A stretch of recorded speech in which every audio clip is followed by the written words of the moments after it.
Waalaikumsalam warahmatullahi wabarakatuh.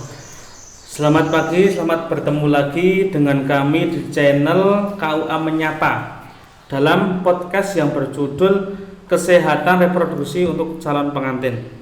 Baik, saat ini sudah hadir bersama kami dengan narasumber yang luar biasa. Panjenenganipun Ibu Anik Indrijati, AMD Bidan Puskesmas Kepil 1. Baik Bu Anik, bagaimana kabarnya Bu? Sehat Bu? Alhamdulillah sehat. Alhamdulillah.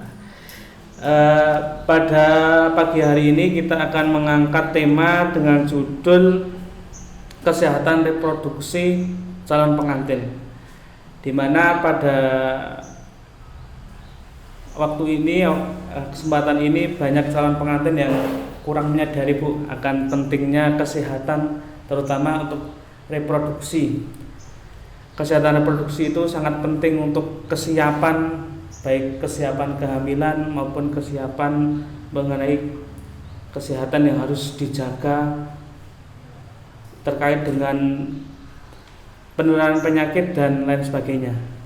Untuk pertanyaan yang pertama, mengapa kesehatan pranikah ini dianggap penting bagi calon pengantin? Dan pemeriksaan apa saja yang wajib dilakukan untuk memastikan kesiapan reproduksi untuk mencegah risiko kesehatan pada nantinya anak di masa yang akan datang? Ya, ini begini, sebetulnya pernikahan itu tidak hanya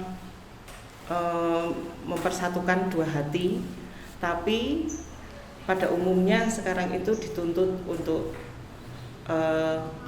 bagaimana membuat keturunan atau pewaris dari pasangan itu menurunkan atau membuat anak untuk yang menjadi anak yang sehat.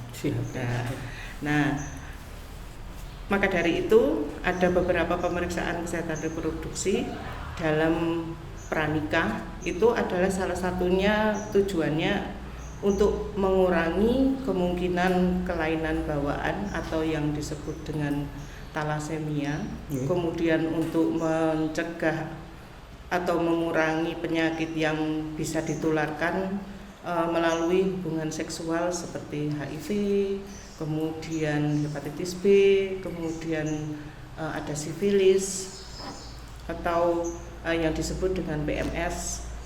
Kemudian juga untuk mengurangi dan mencegah penyakit yang bisa ditularkan atau yang mempengaruhi janin yang dapat menyebabkan keguguran, kemudian atau kecacatan atau retardasi mental pada anak nantinya. Kemudian bisa juga untuk mengatasi keresahan jika ada kemungkinan munculnya penyakit bawaan tertentu seperti tadi talasemia atau penyakit-penyakit lain. Itu. Oh iya. Baik, terus apa saja langkah-langkah konkret yang dapat dilakukan oleh calon pengantin, baik pria maupun wanita, untuk mempersiapkan kehamilan yang sehat, termasuk peran nutrisi, gaya hidup, dan konsultasi medis?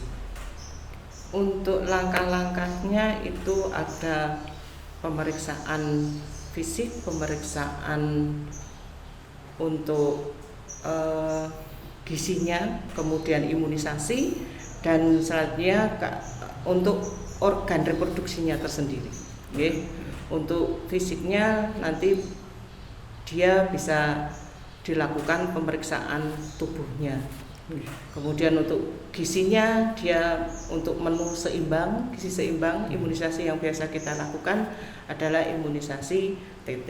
Kemudian untuk organnya nanti bisa juga kita melihat pola apa yang sudah dilakukan oleh calon pengantin tersebut. Gitu. Berarti tidak hanya peran gizi tapi juga mental ya Bu, mental dan pikirannya untuk persiapan kehamilan. Terus ciri-ciri wanita yang siap hamil itu seperti apa Bu?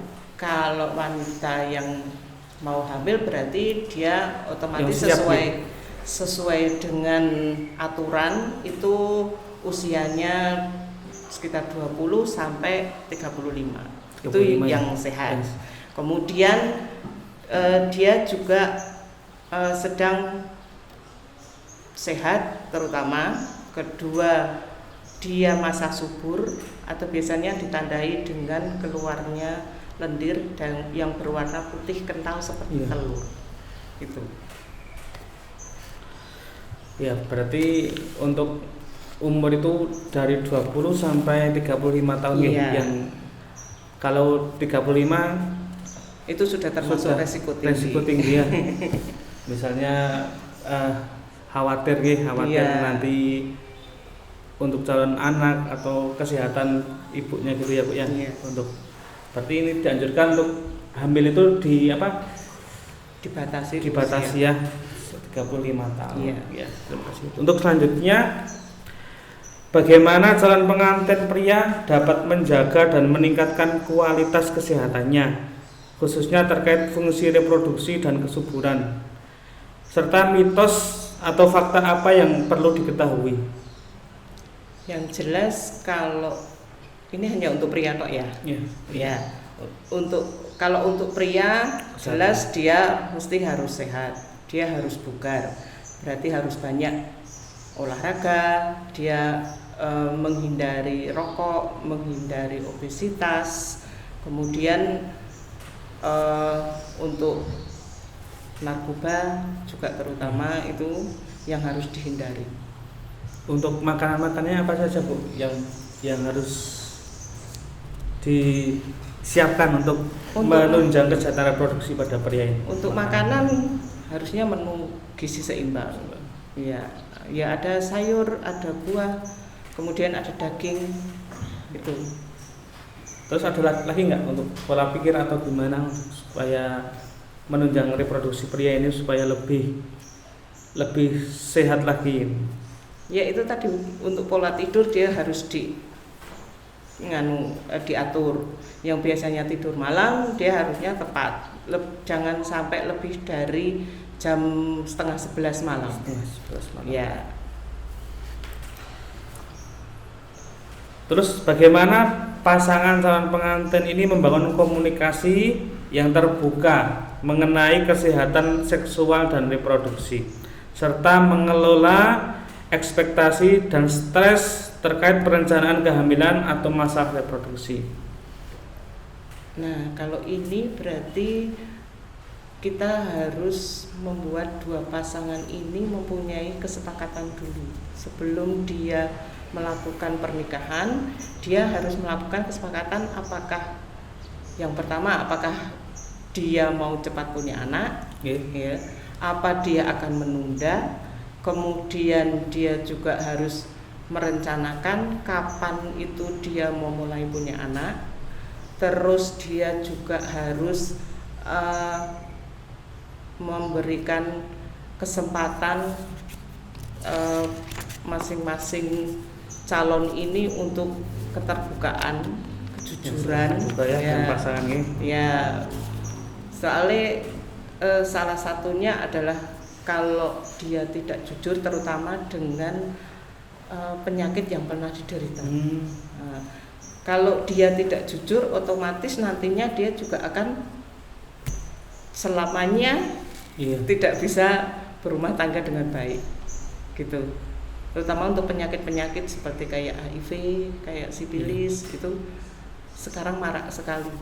Yang kita jumpai itu banyak sekali sekarang sifilis.